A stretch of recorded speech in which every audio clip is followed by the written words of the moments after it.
ஓம் முருகா போற்றி. ஓம் சரவண பவ.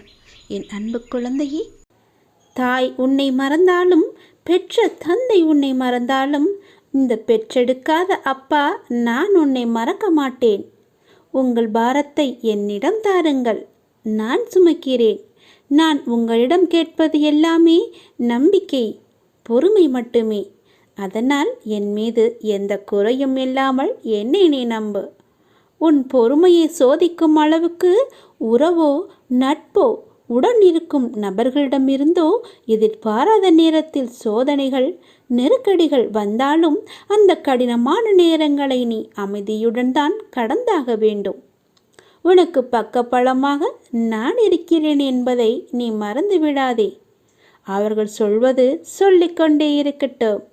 உன் பாரத்தை சுமக்க நான் துவாரகாவில் காத்து கொண்டிருக்கிறேன். என் குழந்தையே, துணிந்து வா, எதிர்த்து போராடு. எந்த சூழ்நிலையிலையும் எதற்காகவும் உன்னை நீயே தாழ்த்தி கொள்ளாதே. மகிழ்ச்சியாகவே இரு. வாழ்க்கையில் நிச்சயமாகவே ஏற்றம் பெறுவாய். இது என்னுடைய சத்திய வாக்கு. நான் உன்னுடன் இருக்கும்போது வீணாக அழாதே. அழுதது எல்லாமே போதும்.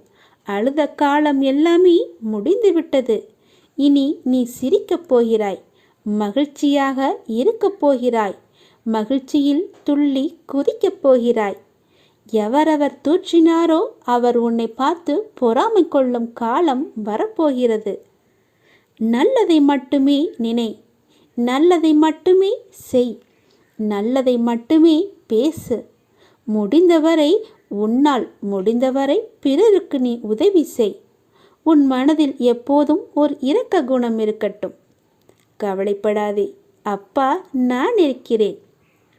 உன்னை எப்போதுமே கைவிடவே மாட்டேன். உன்னை தாக்குவதற்கு யார் நினைத்தாலும் அவை அனைத்துமே என்னை வந்து சேரும். எந்த அம்பு உன்னை நோக்கி வருகிறதோ அது என்னை நோக்கி வரும். எவர்கள் உன்னை நோக்கி அந்த அம்பை வீசினார்களோ பிற்காலத்தில் அதுவே அவர்களை வந்து சேரும். அதனால் அவர்கள் பேசுவதையெல்லாம் நீ காதில் வாங்கிக் கொள்ளாதே. துணிந்து எதிர்த்து நில். வருகிற அம்பு கூட என் பெயரை உச்சரிக்கும் போது தானாகவே உடைந்து திரும்பிவிடும். அதனால் பயமற்று இரு, சந்தோஷமாக இரு. உன் அப்பாவின் துணை உனக்கு எப்போதுமே உண்டு. இந்த சுழற்சியான வட்டத்தில் மேலே உள்ளது கீழே வரத்தான் செய்யும், கீழே உள்ளது மேலே ஒரு நாள் வரத்தான் செய்யும். அதனால் பேசுபவர்கள் பேசட்டும். நீ உன் இஷ்டம் போல சந்தோஷமாக இரு.